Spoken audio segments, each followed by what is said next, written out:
अस्सलाम वालेकुम। इस वीडियो के अंदर हम जो है टेस्ट नेक्स्ट टेस्ट स्टार्ट करेंगे। फोर्थ टेस्ट है, इसमें हम फर्स्ट फिजिक्स के क्वेश्चंस को सॉल्व करेंगे।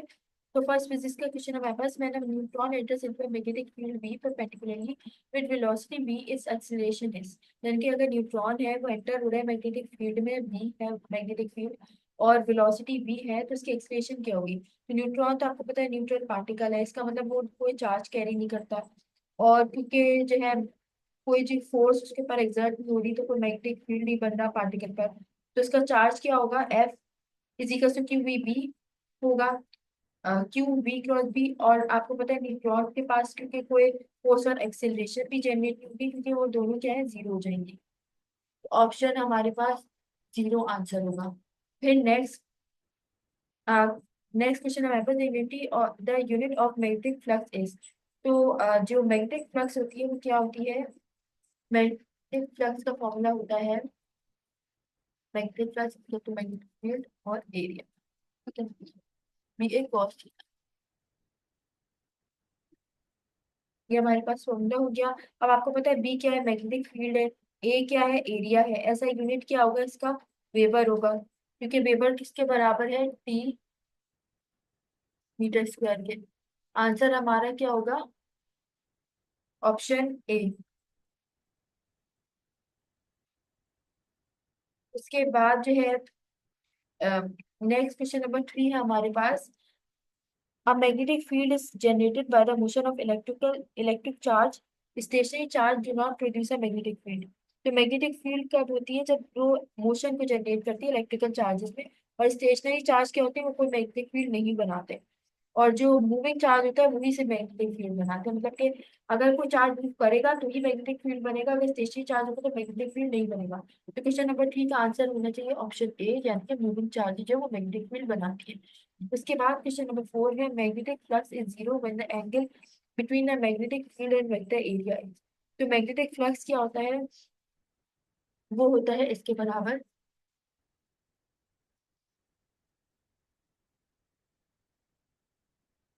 ए cos थीटा। ठीक है, और आपको पता है थीटा की वैल्यू इसके अंदर क्या होगी, 90 होगी, क्योंकि 90 पर ही वो जीरो जीरो के बराबर होता है। और फ्लक्स जीरो, जिसकी वजह से फ्लक्स क्या होता है, वो जीरो के बराबर हो पाता है। 90 जो होगी वो मैक्सिमम होगी। तो ऑप्शन ए आपके पास सही होगा, 90। Option B sorry. उसके बाद जो है नेक्स्ट क्वेश्चन नंबर 5 है हमारे पास, the path of neutron moving perpendicular to a magnetic field. अब अगर न्यूट्रॉन है वो परपेंडिकुलर यानी कि 90 डिग्री एंगल के साथ वो मैग्नेटिक फील्ड के अंदर दाखिल हो रहा है, तो क्या होगा। तो न्यूट्रॉन का आपको पता है कोई चार्ज नहीं है, तो मैग्नेटिक फील्ड भी जो होगी कोई फोर्स एग्जर्ट नहीं करेगी उसके ऊपर। और उसका रिजल्ट क्या निकलेगा कि जो चार्ज होगा वो सीधा सीधा मूव करेगा न्यूटन के फर्स्ट लॉ के मुताबिक। तो ऑप्शन ए आपके पास करेक्ट होगा कि स्ट्रेट लाइन मूव करेगा। Sorry, option B straight line. उसके बाद क्वेश्चन नंबर 6 है हमारे पास, a charge particle of mass m and charge q is projected in a magnetic field b at an angle theta. The radius of curvature of its curved part is given by। तो charge particle है जिसका मास m है, charge q है, और वो magnetic field b में और angle theta के मुताबिक जो है वो एंटर हो रहा है। और जो रेडियस और कर्वेचर है कर्व पार्ट का वो क्या होगा, तो वो आपको बताना है। तो Q B B sine theta is equal to M B square upon R लगाएंगे हम। Q B B sine theta is equals to M V square upon R. उसके बाद जो है हम कट वगैरह कर देंगे। उसके बाद हम जब सॉल्व करेंगे आंसर आएगा, हम आर को अलग कर देंगे। तो ये हमने आर को अलग कर दिया, तो हमारे पास क्या आंसर आएगा, एम, अच्छा चलो इसको पूरा लिख लेते हैं, M V square upon B B sine theta. B को बी से कट कर दिया, एक बी को बी से कट कर दिया, m we upon B sine theta answer आ गया हमारे पास। तो ऑप्शन हमारा क्या करेक्ट होना चाहिए, M we upon B sine theta. Option B सही होना चाहिए, M B upon Q B sine theta. Option B. उसके बाद क्वेश्चन नंबर, ये हमने सॉल्व भी कर लिया। अब हमारे पास क्वेश्चन नंबर 7 है, the magnetic field inside a current carrying wire varies.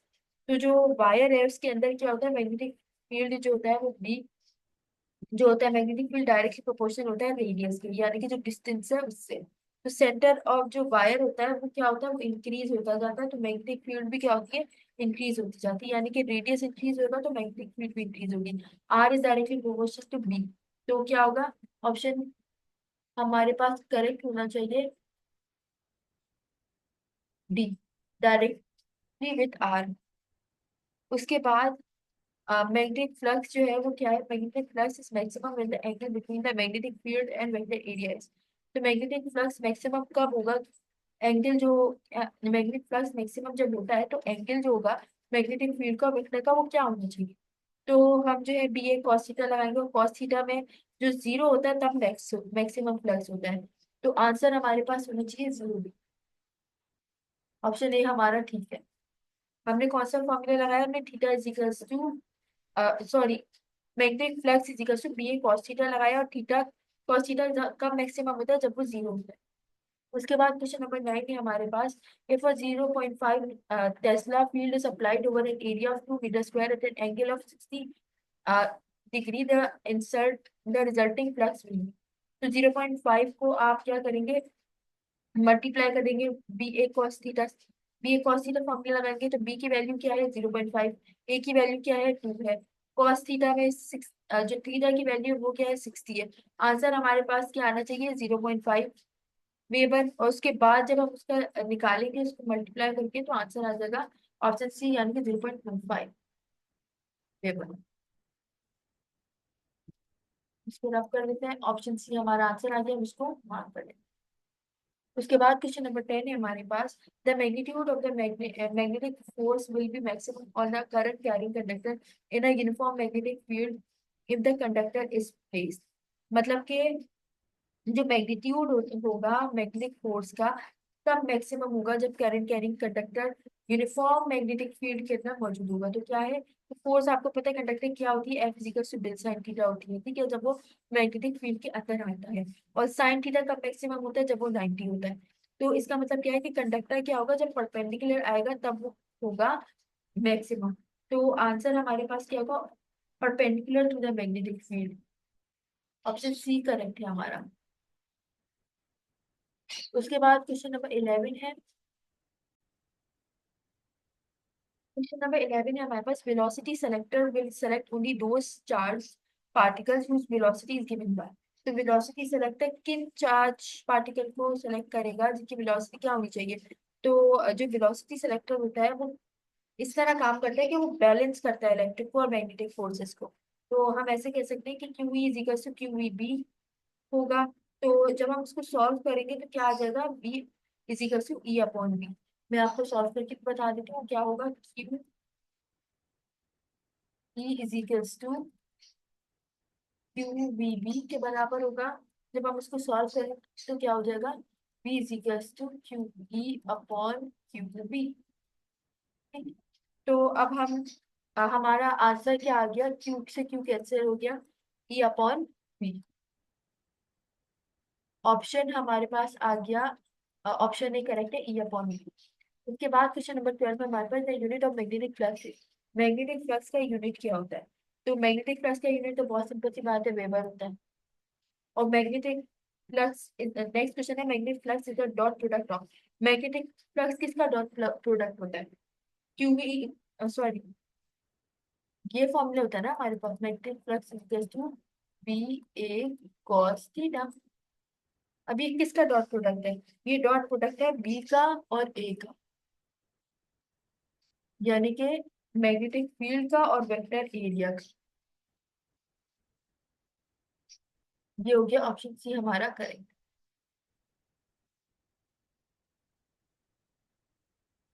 उसके बाद क्वेश्चन नंबर 14 है हमारे पास, the dimension of magnetic field is same as that of. तो मैग्नेटिक फील्ड और जो मैग्नेटिक इंडक्शन होती है वो उनका सेम डायरेक्शन होता है, यानी कि अ, हम कहेंगे एम, दोनों का क्या डायरेक्शन होता है, डायमेंशन होता है, वो हम देख लेते हैं, दोनों का डायमेंशन ये होता है। तो मैग्नेटिक फील्ड और मैग्नेटिक इंडक्शन का सेम डायमेंशन हो गया, ऑप्शन हमारे पास क्या होगा, ऑप्शन बी करेक्ट होगा।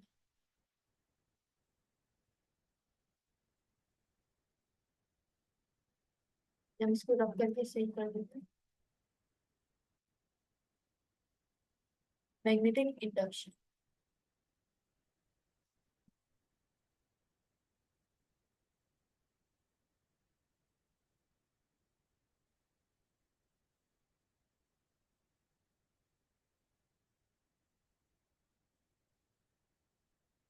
अब नेक्स्ट क्वेश्चन नंबर 50 हमारे पास, which of the following defines the change in magnetic flux per unit area.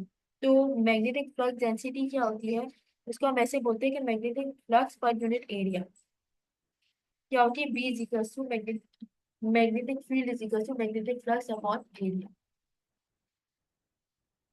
Magnetic field is equals to magnetic flux upon area. तो आंसर हमारे पास क्या होना चाहिए, आंसर हमारे पास होना चाहिए ऑप्शन ए, नहीं सॉरी, मैग्नेटिक फ्लक्स डेंसिटी, ये रहा ऑप्शन डी।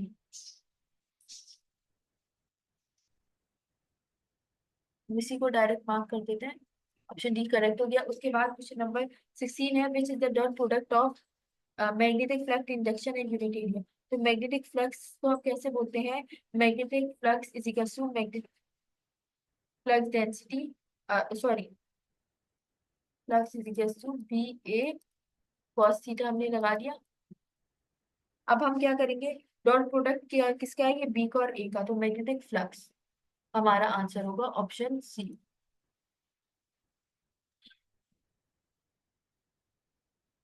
उसके बाद क्वेश्चन नंबर 16 है हमारे पास, what is the, sorry, question number 15 का आंसर था हमारे पास मैग्नेटिक फ्लक्स डेंसिटी, और क्वेश्चन 16 का था हमारे पास मैग्नेटिक फ्लक्स।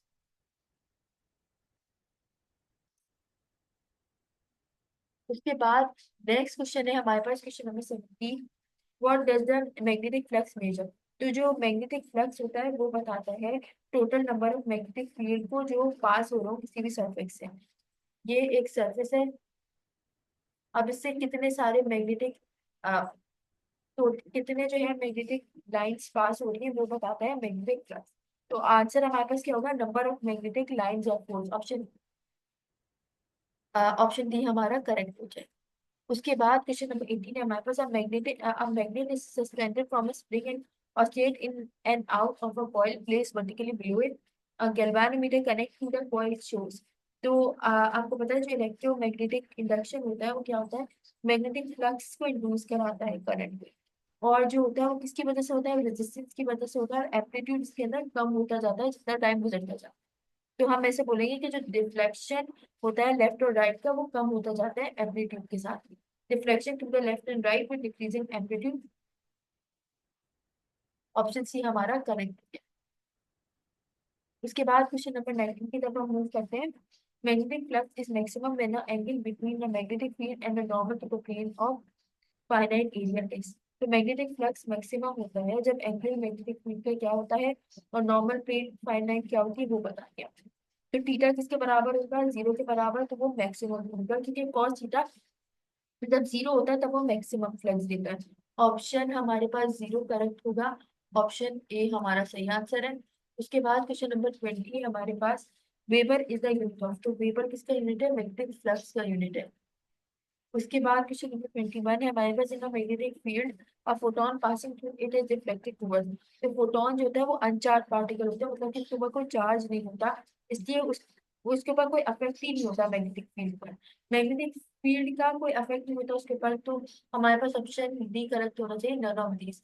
उसके बाद क्वेश्चन नंबर 22 है हमारे पास, when a charge particle enter a magnetic field perpendicularly it will. तो आपको पता है जो लॉरेंस फोर्स भी है वो भी जब एक्ट करती है परपेंडिकुलर एक्ट करती है तो वेलोसिटी, वेलोसिटी पर तो क्या होगा, सर्कुलर मोशन बनेगा, move in a circular path, option A हमारा करेक्ट, मतलब सॉरी ऑप्शन डी हमारा करेक्ट होगा। उसके बाद क्वेश्चन नंबर 23 है, the dimension of magnetic field strength is same as there.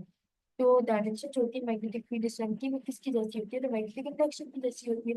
ये पहले भी क्वेश्चन रिपीट हो चुका है, ऑप्शन इसका करेक्ट हो जाएगा। उसके बाद क्वेश्चन नंबर 24 है, the weber is the unit measure of magnetic flux, ये भी बार बार आ रहा है। उसके बाद क्वेश्चन नंबर 25 है, what happens to the magnetic field produced by a solenoid if the number of turns and current are double while its length is half।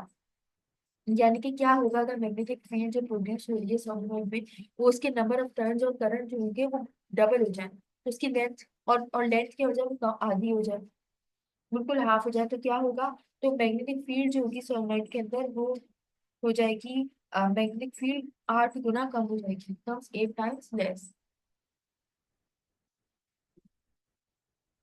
अब जो है हम केमिस्ट्री क्वेश्चन डिस्कस करेंगे। अब हम केमिस्ट्री के इंपॉर्टेंट क्वेश्चंस को देखेंगे। फर्स्ट क्वेश्चन हमारे पास है, temperature of the system decreasing in air. Temperature कब कम हो जाता है, कौन से सिस्टम में कम हो जाता है, तो आपको पता है जो एडियाबैटिक एक्सपेंशन होता है उसके अंदर हीट क्या होती है, वो चेंज नहीं होती, वो चेंज ना सिस्टम से सराउंडिंग में जाती है ना सराउंडिंग से सिस्टम में जाती है, तो क्यों किसके बराबर होता है, जीरो के बराबर। तो इंटरनल एनर्जी और जो टेम्परेचर होता है वो कम हो जाता है। तो आपसे पूछा ये गया है कि टेम्परेचर किसके अंदर कम हो जाता है, वो एडियाबैटिक एक्सपेंशन के अंदर कम हो जाता है। ऑप्शन ए करेक्ट है। उसके बाद नेक्स्ट क्वेश्चन है हमारे पास, which of the following process is reversible, मतलब कि कौन सा जो प्रोडक्ट वो जो हमारे पास रिएक्टेंट है वो प्रोडक्ट वापस रिएक्टेंट में कन्वर्ट हो सकता है, जबकि रिवर्सिबल है, रिवर्स हो सकता है, प्रोडक्ट से भी रिएक्टेंट कन्वर्ट हो सकता है। तो इक्विलिब्रियम कंडीशन जो होती है जिसके बॉइलिंग पॉइंट है, इसके अंदर फेज जो होता है वो क्या होता है, रिवर्सिबल होता है, अगर वो क्या हो, स्लो है, कम हो। तो इवेपोरेशन ऑफ वाटर जो होती है 270 केल्विन पर और 1 atm प्रेशर पर, वो क्या होती है, रिवर्सिबल होती है, तो इजीली हम रिवर्स कर सकते हैं, तो ऑप्शन ए हमारे पर करेक्ट होगा। उसके बाद नेक्स्ट क्वेश्चन नंबर 3 है हमारे पास, what is delta E for a system, यानी कि internal energy of the system does um, that does 500 Kelvin of work on the surrounding with 300 Kelvin of temperature। तो ये एक न्यूमेरिकल है, तो कैसे सॉल्व करेंगे, हमने लगाया delta E equals to minus W. अब हम क्या करेंगे, सिंपली हम 300 माइनस 500 करेंगे, आंसर क्या आएगा हमारे पास, माइनस का 200 कैलोरीज। ऑप्शन कौन सा करेक्ट हो गया हमारे पास, ऑप्शन ए करेक्ट हो गया। उसके बाद क्वेश्चन नंबर 4 है हमारे पास, liquid boils there is an increase in, तो मतलब कि लिक्विड बॉयल होता है तो किस चीज में इंक्रीज होता है, तो पोटेंशियल एनर्जी में इंक्रीज होता है, क्योंकि जो बॉइलिंग होती है वो इंक्रीज करा देती है, मॉलिक्यूल्स के दरमियान जो है ना एक एरिया इंक्रीज हो जाता है जिसकी वजह से उनकी पोटेंशियल एनर्जी इंक्रीज हो जाती है। ऑप्शन ए हमारा, नहीं सॉरी, ऑप्शन सी हमारा सही है, पोटेंशियल एनर्जी वाला। उसके बाद क्वेश्चन नंबर 5 है, sign of enthalpy change for exothermic and endothermic reaction is. तो एक्सोथर्मिक रिएक्शन में जो होती है हीट क्या होती है, रिलीज होती है, हीट बाहर आती है, यानी कि डेल्टा एच जो होता है वो कम होता है जीरो से, ऐसे होता है, delta H, delta H is equals to, sorry delta H is less than zero. ठीक है, तो जिसकी वजह से एंडोथर्मिक रिएक्शन क्या होगा, वो हीट को एब्जॉर्ब कर लेंगे, और क्या हो जाएगा, डेल्टा एच इस तरह हो जाएगा जीरो के, पहले वो इस तरह था,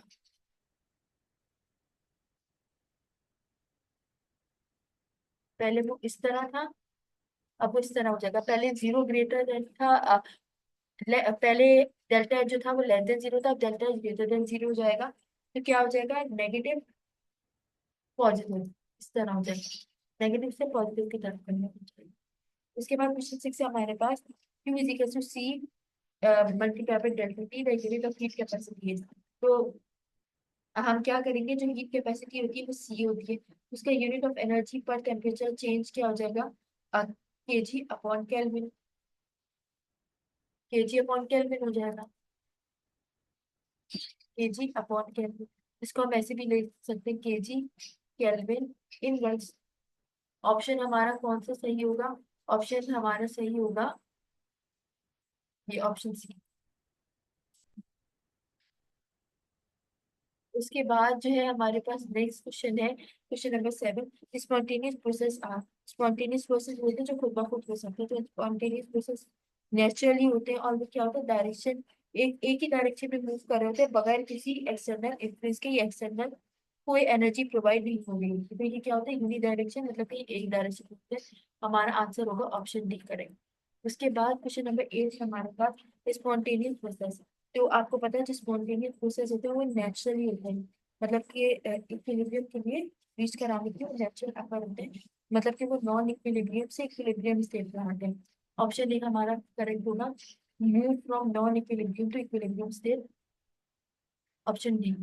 उसके बाद क्वेश्चन नंबर 9 है हमारे पास, internal energy of system will always be positive if, मतलब कि इंटरनल एनर्जी पॉजिटिव कब होगी, जब जो होगा रिएक्शन एंडोथर्मिक होगा और जो वर्क हो रहा होगा सिस्टम पर वो क्या होगा, वो आपसे पूछेंगे है।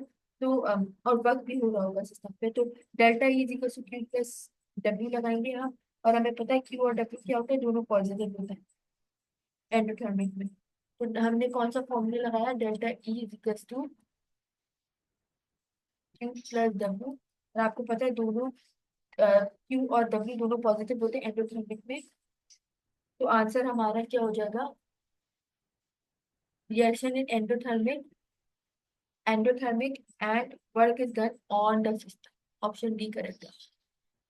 उसके बाद क्वेश्चन नंबर 10 है हमारे पास, which is not possible to measure, मतलब क्या चीज आप मेजर नहीं कर सकते। तो आपको पता है कि जो चेंजेस होती है इंटरनल एनर्जी के, जिसे हम डेल्टा ई कहते हैं, वो हम मेजर नहीं कर सकते, क्योंकि वो क्या होती है एब्सोल्यूट वैल्यू की, वो हम चेंज नहीं कर सकते। तो absolute value of internal energy of the system हमारा आंसर होगा, ऑप्शन डी हमारा करेक्ट है। इसके बाद क्वेश्चन नंबर 11 है, अ balloon filled with oxygen is placed in a freezer identified by the system। तो सिस्टम का जो पार्ट होता है वो हमारे इंटरेस्ट होता है कि जो गैस होती है वो इस बलून के अंदर मौजूद होती है। तो हमारे पास आंसर होगा ऑक्सीजन, जो कि ऑप्शन सी है।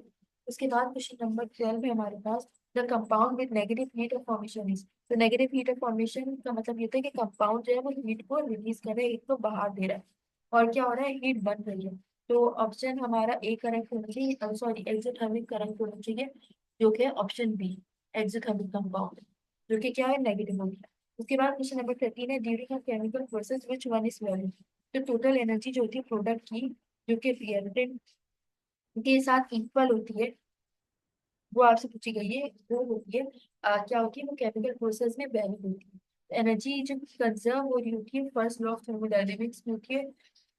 आंसर हमारा होगा energy total energy product and that of reactant are equal, option A हमारा सही हो गया। उसके बाद क्वेश्चन नंबर 14 है हमारे पास, ड्यूरिंग एन एंडोथर्मिक रिएक्शन। तो आपको पता है एंडोथर्मिक रिएक्शन में हीट एब्जॉर्ब होती है सराउंडिंग से और डिक्रीज हो जाता है टेम्परेचर। तो हमारे पास क्या सही होना चाहिए कि temperature of the surrounding will decrease and energy of the system will increase, option A हमारा करेक्ट होना चाहिए। उसके बाद क्वेश्चन नंबर 15 है, the SI unit for heat changes is. तो एसआई यूनिट हीट का क्या होगा, जूल होगा, जो कि वर्क का भी होता है और वर्क और एनर्जी का भी होता है। और एनर्जी क्या है, हीट का हीट जो है वो एनर्जी का फॉर्म है। तो ऑप्शन ए हमारा करेक्ट होना चाहिए, जूल। उसके बाद क्वेश्चन 16 है हमारे पास, the barrier to an exothermic non favourable chemical reaction is.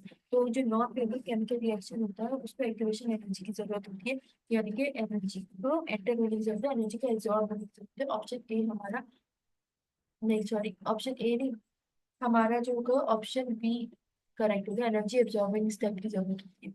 उसके बाद क्वेश्चन नंबर 17 है हमारे पास, to predict spontaneously of a reaction be study. तो अगर हमें देखना है कि रिएक्शन खुद ब खुद है तो हमें क्या देखनी पड़ेगी, गेस फ्री एनर्जी को देखनी पड़ेगी।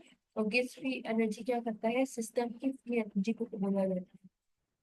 तो हमें फ्री एनर्जी को देखना पड़ेगा, free energy of the system. उसके बाद क्वेश्चन नंबर 18 है, which is non spontaneous fusion. तो जो रिएक्शन होता है, जो डायरेक्ट रिएक्शन होता है नाइट्रोजन और ऑक्सीजन का, जिससे नाइट्रोजन डाइऑक्साइड बनती है, वो क्या है, नॉन स्पॉन्टेनियस होती है, क्योंकि वो नॉर्मल कंडीशन पर हो सकती है और वो खुद ब खुद नहीं होती। तो हमारे पास क्या करेक्ट होगा, reaction of nitrogen and oxygen, option B correct होगा। उसके बाद क्वेश्चन नंबर 19 है हमारे पास, this experiment values of thermodynamic data are obtained through measurement of.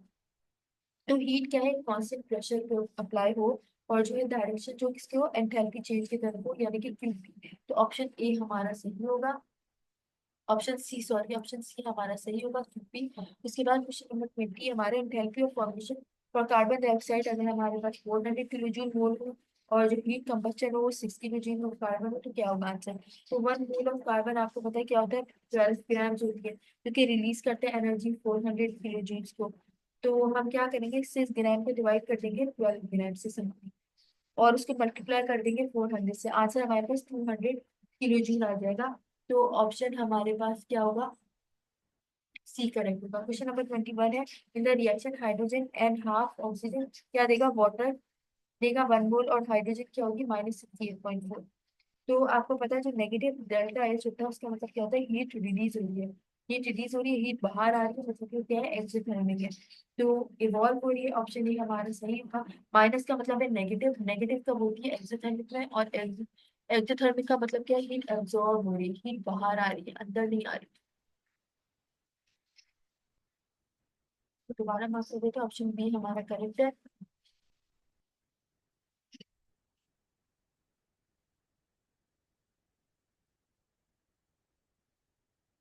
उसके बाद क्वेश्चन नंबर 22 है, वापस the heat and combustion of ethanol is a bomb calorie, it's -670.48 kilo calorie पर मोल reaction heat is.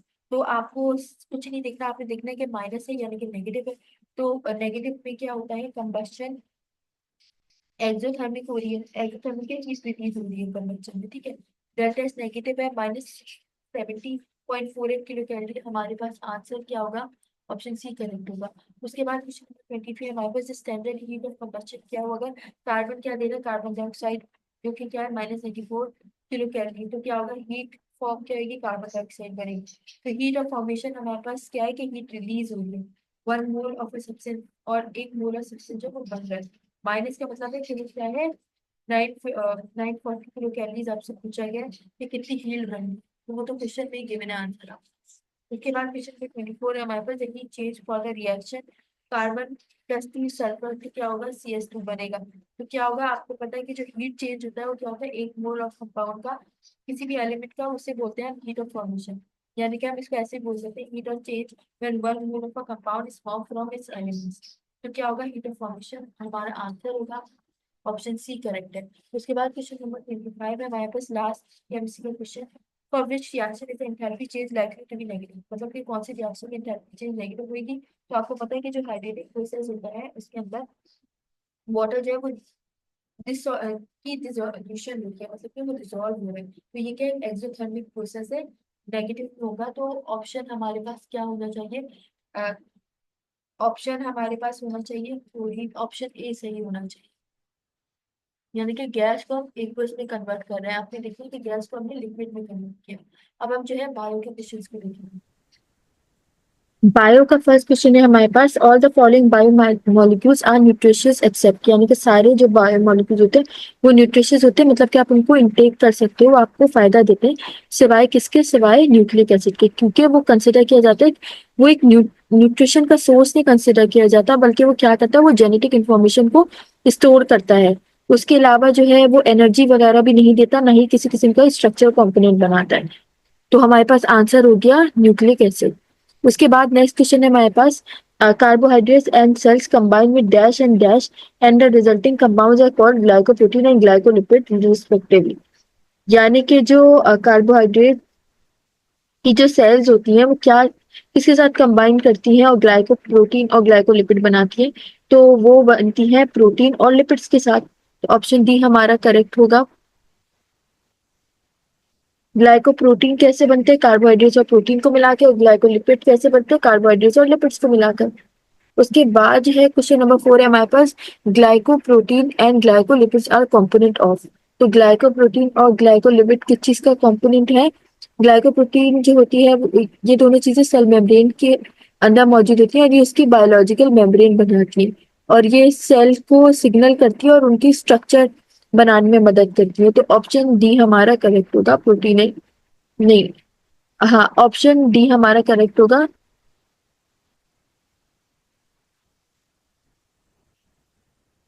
Protein and lipid. उसके अलावा next question है हमारे पास,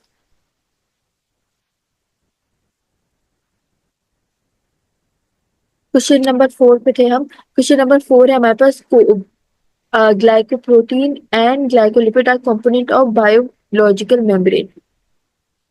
उसके बाद क्वेश्चन 5 में हमारे पास, it contains a nitrogenous base.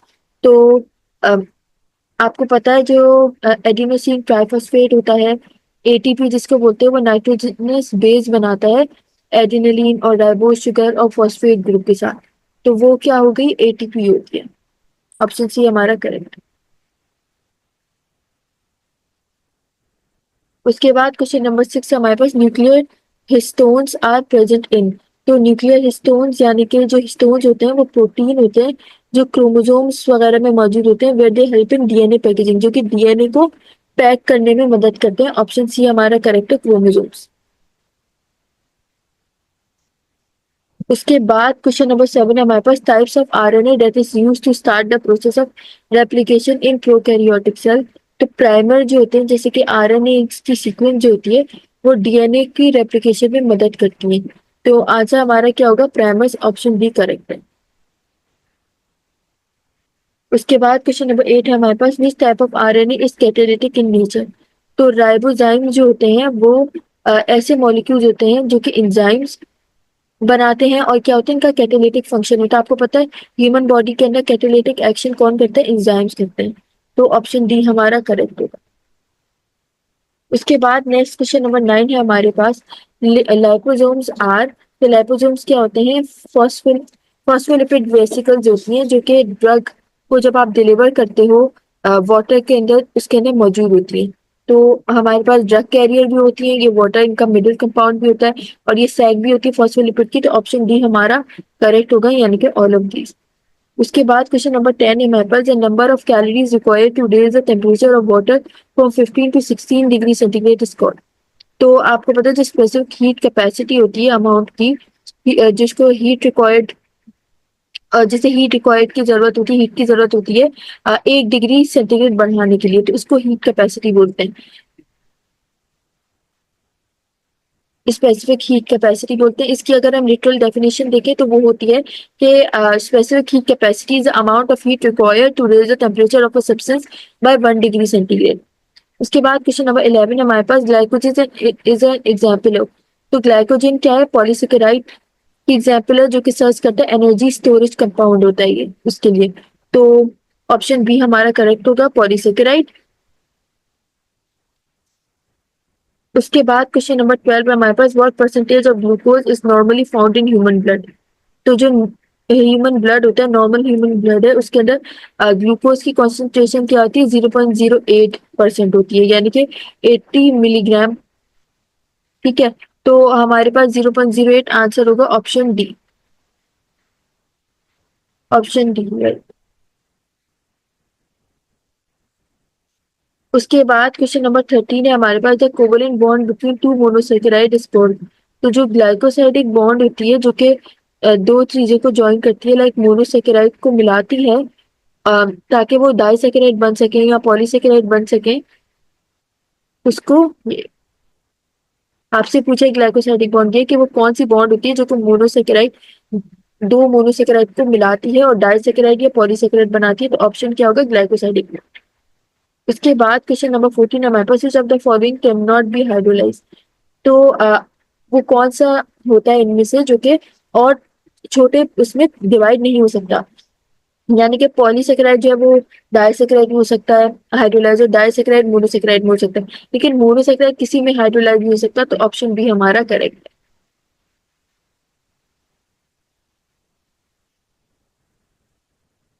उसके बाद क्वेश्चन नंबर 15 है हमारे पास, एनिमल स्टार्च स्टोर। तो ग्लाइकोजन जो होती है उसको हम ज्यादातर क्या बोलते हैं, एनिमल स्टार्च बोलते हैं, क्योंकि ये मेन कार्बोहाइड्रेट स्टोरेज होती है एनिमल्स के अंदर। जैसे कि स्टार्च जो होती है स्टोरेज करता है फूड का प्लांट के अंदर, वैसे ग्लाइकोजन करती वैसे ही स्टार्च कर, सॉरी ग्लाइकोजन करती है ह्यूमन के अंदर। ग्लाइकोजन ह्यूमन में और स्टार्च किसमें, प्लांट्स में। उसके बाद क्वेश्चन 16 है हमारे पास, it is not a monosaccharide. तो सक्रोज जो होता है वो एक डाइसेकेराइड होता है जो कि ग्लूकोज और फ्रक्टोज से मिलकर बना होता है। तो आपको बताना है कि कौन सा मोनोसेकेराइड नहीं है, तो फ्रक्टोज भी मोनोसेकेराइड है, ग्लूकोज भी मोनोसेकेराइड है, ऑल आर मोनोसेकेराइड ये भी गलत है। तो ऑप्शन सी हमारा करेक्ट होगा, सक्रोज। उसके बाद क्वेश्चन नंबर 17 है, सक्रोज इज प्रेजेंट इन। तो सक्रोज किसके अंदर मौजूद होता है, शुगर केन के अंदर मौजूद होता है, मिल्क के अंदर लैक्टोज मौजूद होगा, और जो है शुगर केन के अंदर क्या मौजूद होगा, सक्रोज। ऑप्शन ए करेक्ट है हमारा। उसके बाद क्वेश्चन नंबर 18 है हमारे पास, it is dash in value for diabetic control. तो जो ग्रीन वेजिटेबल्स होते हैं इनका क्या होता है, इनके अंदर शुगर का अमाउंट बहुत कम होता है, और ये हमारे डायबिटीज को कंट्रोल करने के लिए बहुत अच्छे होते हैं। तो ऑप्शन ए यानी कि ग्रीन वेजिटेबल करेक्ट है। उसके बाद क्वेश्चन नंबर 19 है, ग्लूकोज इज मोस्टली अबंडेंट इन। तो ग्लूकोज किसके अंदर ज्यादा मौजूद होता है? लिवर और मसल्स के अंदर ज्यादा मौजूद होता है, जो कि क्या करता है, कार्बोहाइड्रेट सॉरी जो ग्लूकोज को जो है अपने अंदर सेव करके रखता है, ताकि जब नीड हो बॉडी को तो उसके अंदर से निकाल सके। तो ऑप्शन ए और बी करेक्ट है, यानी कि ऑप्शन डी हमारा आंसर है। उसके बाद क्वेश्चन नंबर 20 हमारे पास, which of the following is soluble in hot water. तो आपको बताना है कौन सी चीजें जो वाटर के अंदर सॉल्युबल होती है, यानी कि वाटर के अंदर डिसॉल्व हो सकती है। तो एक कंपोनेंट होता है स्टार्च का, जो कि सॉल्युबल होता है हॉट वाटर में, उसको हम बोलते हैं अमाइलोज। ऑप्शन सी हमारा आंसर है अमाइलोज। उसके बाद क्वेश्चन नंबर 21 है हमारे पास, ग्लूकोज इज ऑल्सो कॉल्ड। तो ग्लूकोज को जो है हम डेक्सट्रोज भी बोलते हैं, क्योंकि ये ग्लूकोज का दूसरा नाम है।